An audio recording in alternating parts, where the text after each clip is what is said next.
What's up, guys? I'm going through this IMDb list of 2021 movies because I just want to talk about some movies that I saw in 2021 because it's not yet time to make my worst and best films of 2021 because we still have films coming out.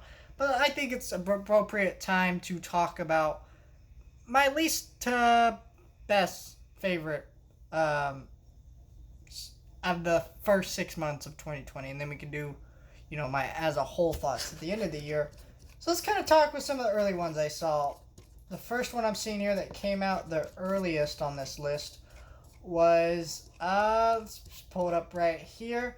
So one of the first movies I saw in 2021 in a theater was Chaos Walking.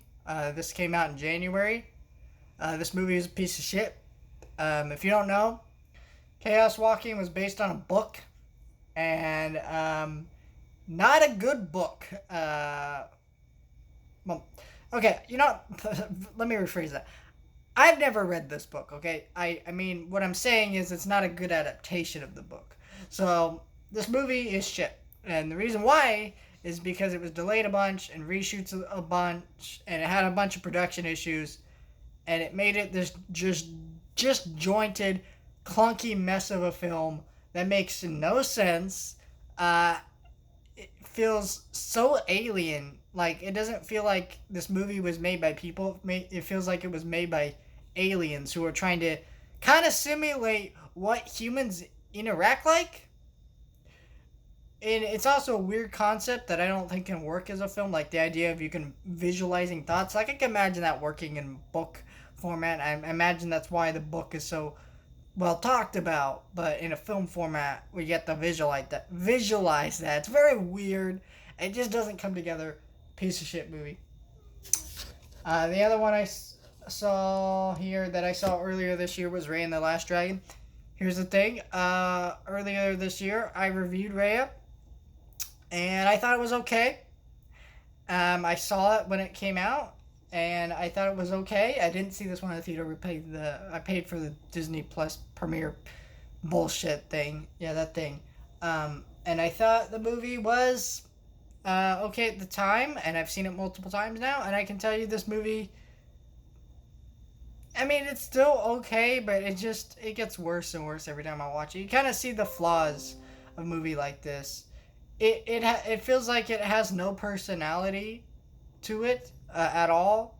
It's just kind of there, and it does, and it has a nice message or whatever the hell, but like, it doesn't have the same energy and fun that a movie like Encanto does. And I think this movie was a movie that I think was a little bit higher on when I watched it, because I've watched all the Disney animated movies they put out this decade, and I was surprised that this one wasn't completely awful, because almost all the Disney animated movies I've seen this decade have been awful, except for Wreck-It Ralph, Zootopia, and Tangled. Those three are my favorites that they put out this decade, and everything else has been awful. No, I don't want to just say awful, but there's like a few meh ones in there, but for the most part, all of them have been bad. Just bad movies. Rock Breaks the Internet, horrible movie. Frozen 2, good God, that movie's bad. Frozen, that movie's also bad. And I feel like there's another one I'm forgetting in there, but yeah, just nothing they put out this decade has been that great, except for Encanto, I guess. But that didn't really come out this decade. It came out the start of a new decade. So does that even really count? And I guess same thing with this one. I don't know. But yeah, Raya. I also saw Godzilla vs. King Kong. I haven't seen this since I saw it in the theaters. And that kind of made me lower my kind of rating for this movie, because I thought it was good. And I'm sure if I rewatch it, I would still think that. But the fact that I have no desire to rewatch it kind of makes me think this movie probably isn't as good as I remember it being. But I'm sure I'll still get some enjoyment out of it. And I love Godzilla. So, and then we have King Kong, or not King Kong, The Conjuring Part 3, which I really don't remember anything about The Conjuring 3, except that it existed, and yeah. let's see. I really liked Black Widow when it came out in July, and on a rewatch, I didn't like it as much, but I still thoroughly enjoyed it. I think it's the best Marvel movie that's come out this year. I know people like argue, what about Shang-Chi or the Eternals? Eternals was bullshit, and Black Widow I thought was a pleasant surprise. It was a movie that I thought wasn't going to be very good, and it was a pleasant surprise. And I know people were like, "Oh, it doesn't contribute that much." Who cares? It's a good story and it's well put together, and as long as that's what it is, then I'm fine with it. Let's see, Free Guy. I don't really want to talk about that because it's kind of like, yeah, that's kind of like, well, I guess we could just talk about all the movies I've seen in this list. Let's just make this a talking about 2021 movies, because that's really just what I want this video to be. I just want to talk about movies. Let's see. Because, I don't know. I guess we'll go back up here to the ones I've seen. I've only seen the Suicide Squad movie once, and I'm not talking about 2016 one, I'm talking about the new one. It was, I don't know. I feel like I may like it more on a rewatch, but as of right now, I have a very low score of it. Shang-Chi, I've only seen it once. I still stand by everything I say in my review. I think it's a little bit lesser now, my score for that one. Cruella, I think is terrible. And that's another movie I saw. I saw Jungle Cruise. Did that review? I didn't. Yeah, I don't know. Jungle Cruise is just what it is. I never want to watch it. And every time I think about the new Venom movie, I lower the score for it. Halloween, I still stand by everything I said in that review. I still think Halloween Kills is a pretty great follow-up. So, I don't know why so many people are, like, mad about it, I guess. I think it's a great follow-up. I don't know. No Time to Die is still pretty good. Yeah, just such a great, satisfying wrap-up to the character. Maybe, possibly on my best list, maybe. I don't know. Dune is still pretty good. I feel like the more I think about it, though, the more I want to lower my score, just because, like, it doesn't feel like its own movie. It just feels like, I don't know. Without Remorse, kind of liked when I first watched it, but now I've just kind of forgotten about it, which is, the Jack Ryan spin-off movie, which is cool, and I enjoyed it, but I feel like I like it less and less. Tomorrow War, I was really high when I first watched it, because I was like, this is interesting, and then the more I thought about it, I feel like I should lower my grade up by a lot. It wasn't that good. Oh, there we go. Sorry, I bumped my camera a little bit there. Holy shit, why does this have such a high rating? 8.1, Zack Snyder's Justice League. Why are so many people rating this so high? Because this movie's really bad. I've seen it twice, and it does not get better. Those 4 hours are not worth it or justified. I enjoyed I feel like if this movie had not become before a better version of the movie had come out, right? If people had seen this version first, less people would like it. It's weird that this movie is so high regarded, and some people are like, it's one of the best superhero movies ever made. If you think that, good for you, but we cannot be friends. Like, I'm sorry, we can't. Because this movie was not good, and I really am not going to go back on this. This movie is going to be on the worst list. Now, granted, it's going to be very low on my worst list because I didn't get no enjoyment out of this movie, but it's still, part of it is I want to put it on the worst list because the reaction to it. There's an overreaction and hype to this movie because of what it means, and it really shouldn't be that way. Also, the film itself isn't good. It's just a nonsense movie that's like just being held up as something better because something else came before. It's kind of like the Sonic movie. Everyone was like, the redesign looked terrible, and then everyone's like, oh, it's going to be great now because the redesign looks good. And then everyone was talking about how good the movie was. when really just the movie was like okay.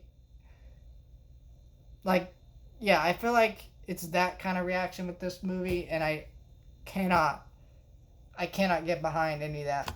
Army of the Dead. Army of the Dead, I swear, is going to be on my best list. I don't know where. I think it's going to be close towards the bottom. That's not a diss to it, though. The thing about Army of the Dead is I have watched this movie 5 times.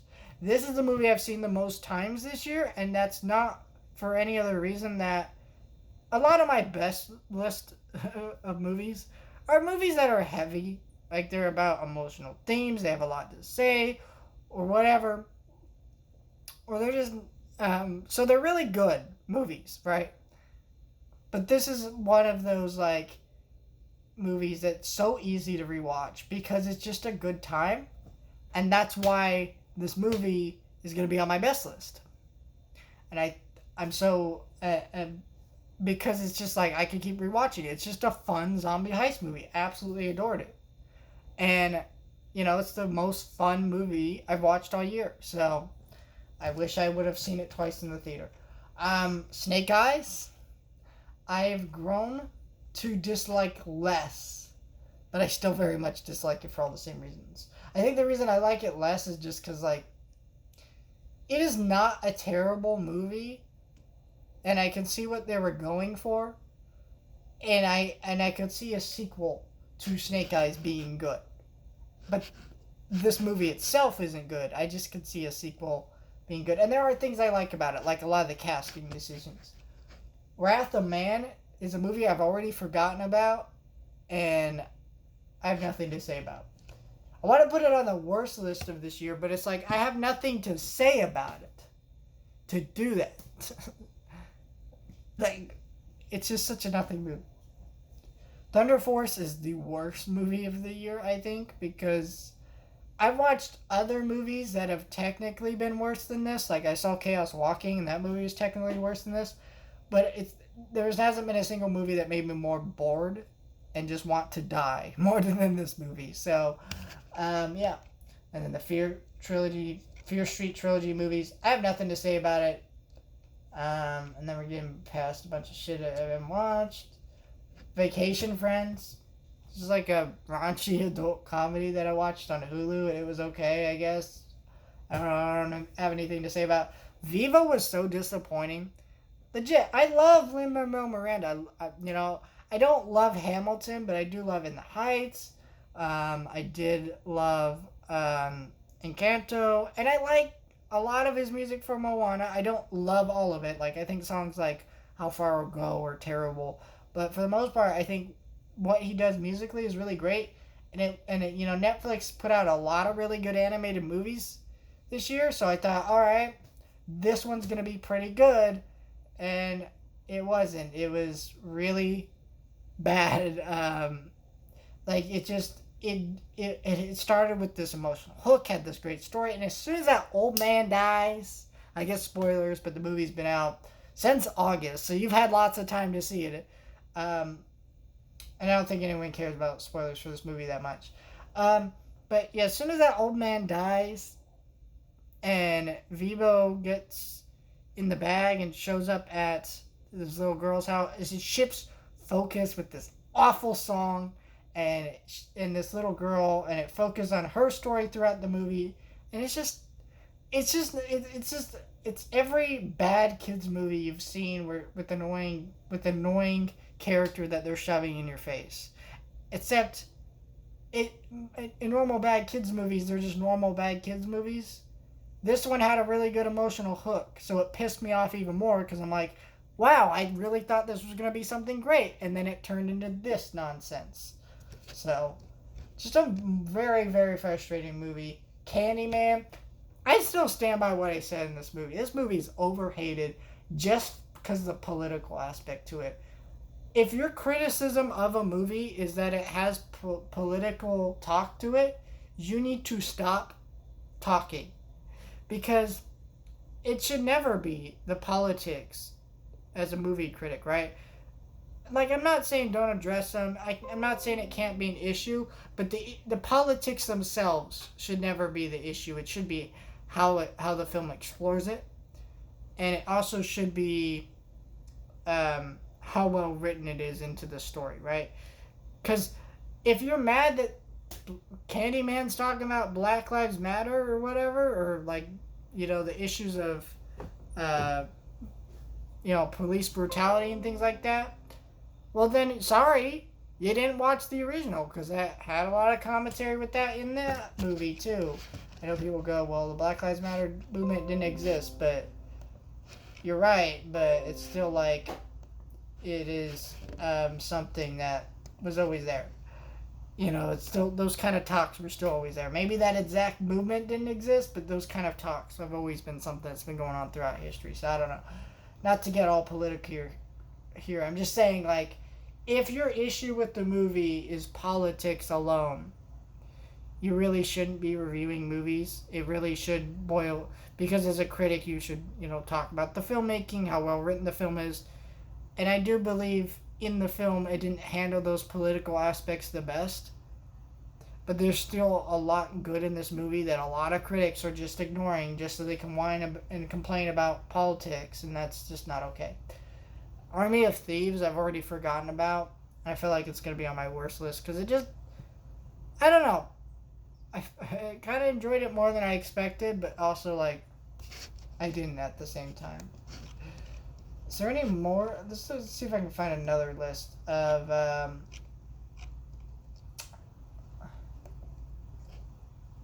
2021 movies. Let's see. Here we go. Oh, I saw The Marksman. Yeah, this movie's gonna be on my worst list. Cause I just like Liam Neeson made a movie about the cartels and it's not rated R. At this point, it's getting ridiculous that his films are not rated R. Like, I know some people argue, why would they have to be? And it's just because, like, this is the subject matter he's talking about. The cartels. And the films are worse because they're not rated R. And because what they're doing is, like, it's like his car will break down and the guy will be like, that'll take 2 days to fix. And it seems like every situation is like the most sanitized, clean version of the way the story could have played out. It's just such a terrible movie. Just an awful movie. I hate this. I hate Liam Neeson in movies right now. Because, like, he's made good ones. It's not like he hasn't. But it's like, he just, like, keeps trying to shy away from things. And I'm sitting there going, like, just stop. Just make a good movie. Stop worrying about keeping it PG-13 or whatever. Just make a good movie. Ratings should never mean anything. It should always be about making a good movie. That's all I'm saying. Little Things I watched. I've only seen it once, and I don't know. I don't know how I feel about that movie. I want to see it again. No Man Land was pretty good. For what it was, definitely didn't deserve Best Picture. That was nonsense. You can tell that the only reason they gave Chloe Zhao Best Picture for No Man Land was because she made The Eternals. Even Kevin Feige was sitting there like, well, the Eternals is going to be nominated for Best Picture. We're going to get out there. Like, no, you're not. Stop that nonsense. Tom and Jerry, definitely on one of the worst lists. Worst list coming soon. Judas and the Black Messiah. That one's going to be on my best list. Amazing, amazing movie. I still haven't seen Willy's Wonderland, which is surprising because I'm such a huge Nicolas Cage fan. I should have seen it, but I didn't. Coming to America 2, definitely going to be on my worst list. The Courier, I did watch that finally. I bought it for Black Friday. It was pretty good. Not one of my favorites. Not a movie I'm going to really rewatch or think about a ton, but, for what it was. Mortal Kombat, had some fun with. Probably not going to rewatch that movie that much, though. Mitchell's vs. the Machines, definitely going to be on my list for the best animated features list. Those Who Wish Me Dead. That's an okay movie. Let's see. Luca. Luca was so disappointing.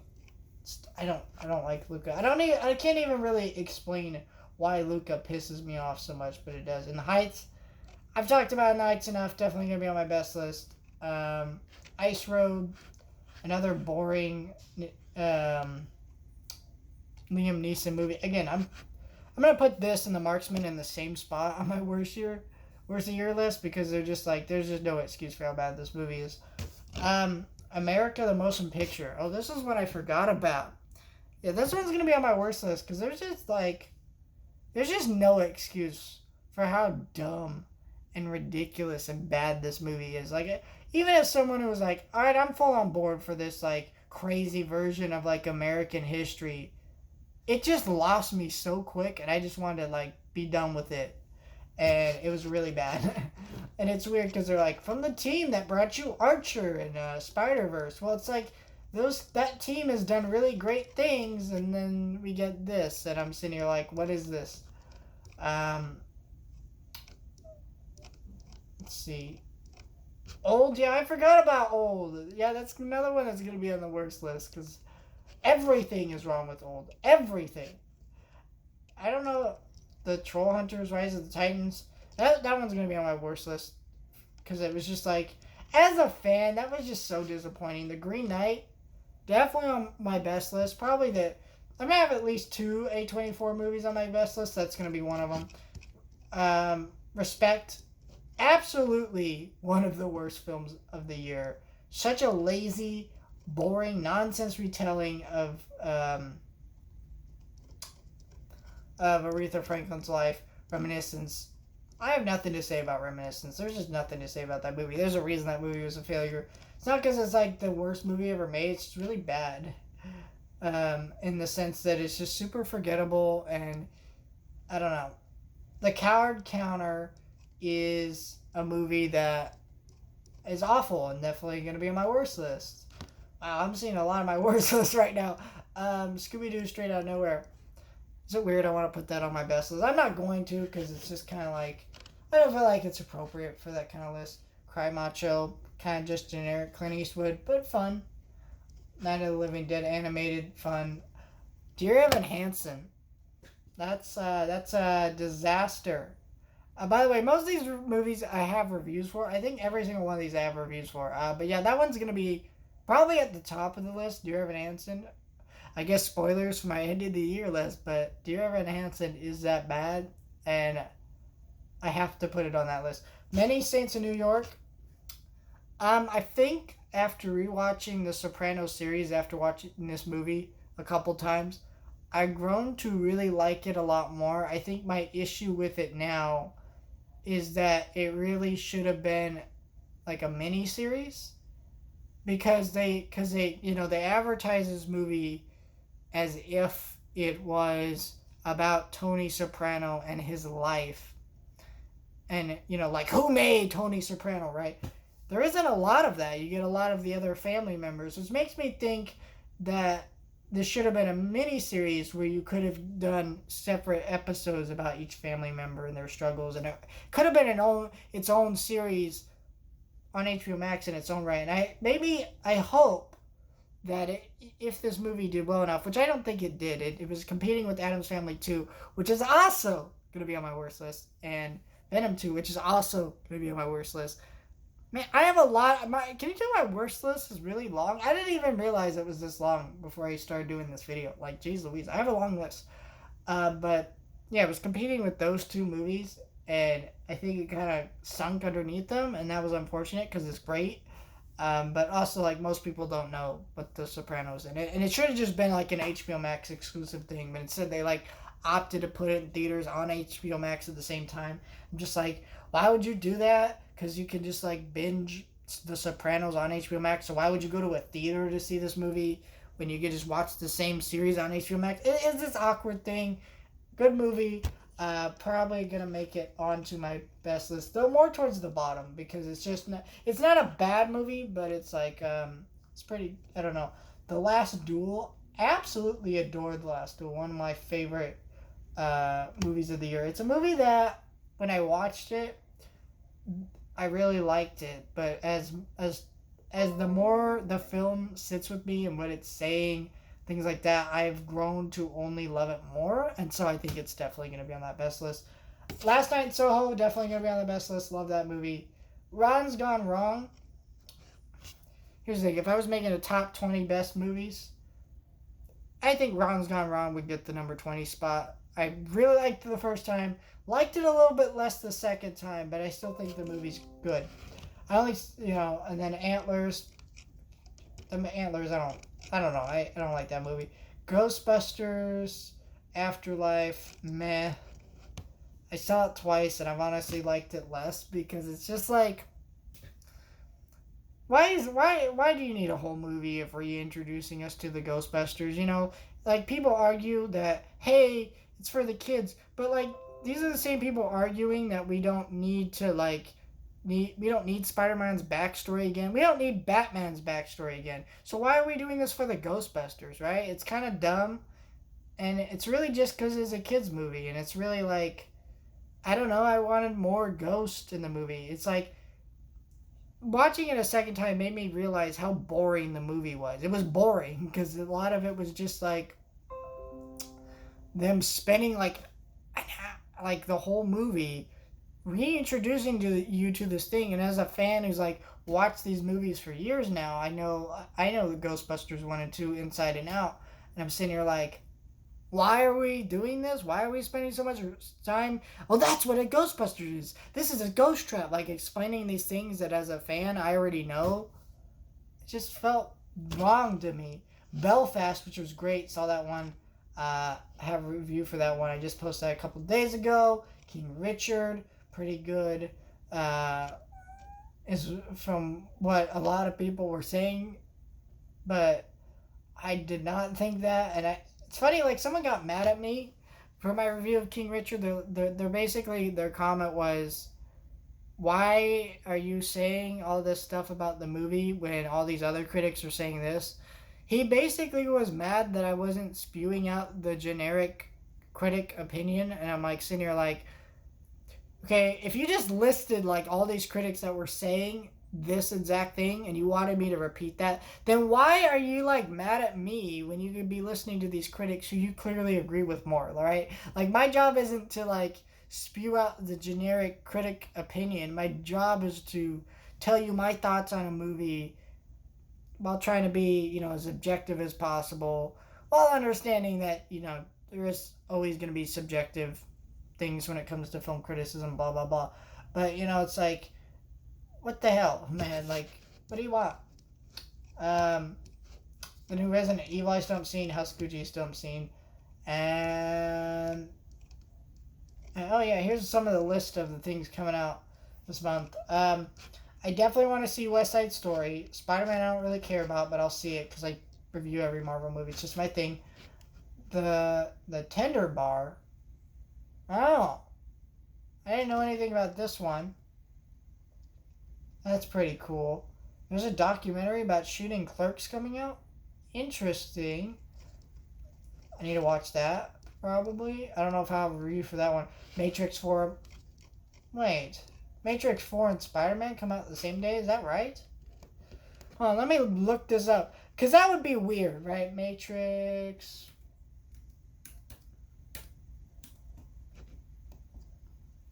Okay, Matrix 4. Release date. No. Okay. It's like, okay, so now, okay, so this website's a little bit out of date. Like, because I was noticing some of the dates were wrong, but it was still like, what the hell? Like, why would you put out the Matrix and Spider-Man the same day? Because, like, Spider-Man's going to kill the Matrix. Because, like, I'm sure Matrix is going to do well, but, like, not that well. Though, damn it. Because here's what I really want to see, the Kingsman prequel movie. So now they're putting it out the same day as the Kingsman, and the Matrix is just going to destroy that movie. Dang it. Because I am so excited for this Kingsman movie. The Red Band trailer they put out for this thing was awesome. Every time I see it, I'm like, dang, this is amazing. I can't wait. And now I'm just like bummed out because it's coming out the same day as the Matrix. Not to say I'm not excited about the Matrix or whatever, but like, who's going to go see the Kingsman over the Matrix, right? Like, everybody I know is excited about the new Matrix movie. So some more skeptical than others, but like still, I'm still very skeptical. But yeah, that's kind of 2021 movie talk, I guess. I don't know. I just want to talk movies for like 30 minutes into a camera, yell and say some things, and be mad about stuff. Because being mad about stuff is the best way to solve your issues.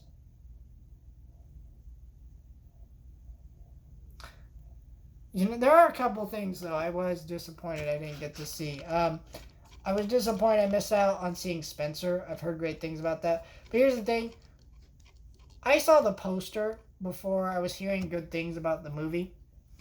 And here's the thing about Spencer: Spencer is who's it star? Let me pull this up here. It stars Kristen Stewart. Now, if you don't know Kristen Stewart, she was in Twilight. And a lot of people have made the argument that she's like on the same level as Robert Pattinson, where she's redeemed herself from Twilight because she gives an awful performance in Twilight. And no, every movie that people have said that about, they're wrong. And I think people have lowered their ratings for those movies too. I don't think anyone still says that, tries to defend Kristen Stewart on that level anymore. So when I saw her name on the poster and she was the star, I was like, no, I'm not going to see this. It's going to be bad, right? Because she's never given a good performance. But then people started saying insanely good things, and even critics I really freaking trust were saying great things. People were telling me to see it. So I looked up my theater, that I work at, because I knew we were showing it, and then it was gone. So I didn't have a chance to go see it because I passed on seeing it, which, you know, usually I go into movies blind anyways, but so I don't know. I regret not seeing it. That's the only movie that I'm legitimately sad about not seeing it, because I was just like kind of just a snobbish douchebag about it, and then now I'm like, oh, I guess I shouldn't have been like that. I should have seen the movie. But it's like, how do I know that you guys aren't faking it this time and saying Kristen Stewart is that you're accurate this time, that Kristen Stewart gave a good performance, because she's never done that ever in her career. I guess until now, and I won't know because I haven't seen the movie. You know, I guess another thing on this list I didn't see was The French Dispatch. Love The French Dispatch. Definitely going to be on the best list. I have a really long best list, but it feels like I talk more about the worst list. But here's the thing. When you watch as many movies as I do, you're going to see more bad movies than good movies. That's just how life is, right? There's always going to be more bad than good. It's just like, you just got to choose to focus on the good, right? So, I don't know. But yeah, that's kind of me talking about movies for 30 minutes.